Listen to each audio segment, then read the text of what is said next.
Ал жөнünde жолдас Амангелді Иманов қателесет. Қазақ елі бірігіп тыныш өмір сүрсін. Сіз қазақ елінің тыныштығын тілейсіз ғой? Иә, біз тек қана қазақ елінің тыныштығын тілейміз. Қазақтың. Мейлі орыстар өз-өзі соғыса берсін.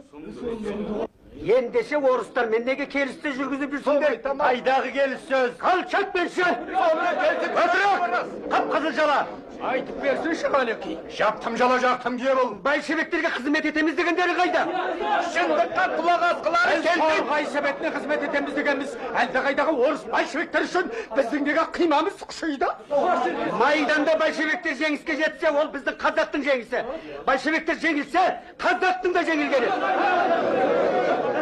Большевиктердің тағдыры біздің тағдыры. Сенің тағдырың ба? Да, менің тағдырым. Жауыр екенімізді отыр сарбаздар.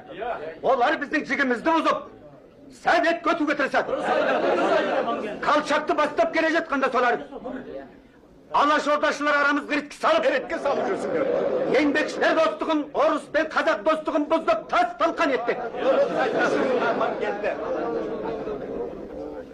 Торғайдың соғыс комиссары ретінде мен алашордашыларға дереу майданға аттануды бұйырам. Өзің білесің.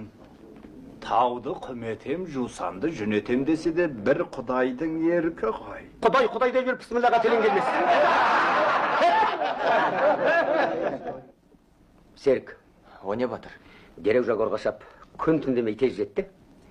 Менен селемейді, солтүстікті қойып оңтүстікке тартсын. Тура Торғайға. Құп болады. Алашордашылардың Қалчакпен байланысы бар ау деген күдік бар. Тұтқындардың жауабын мұқият тексерсін. Ұқтың ба? Ұқтым. Ал жөнел. Құп болады.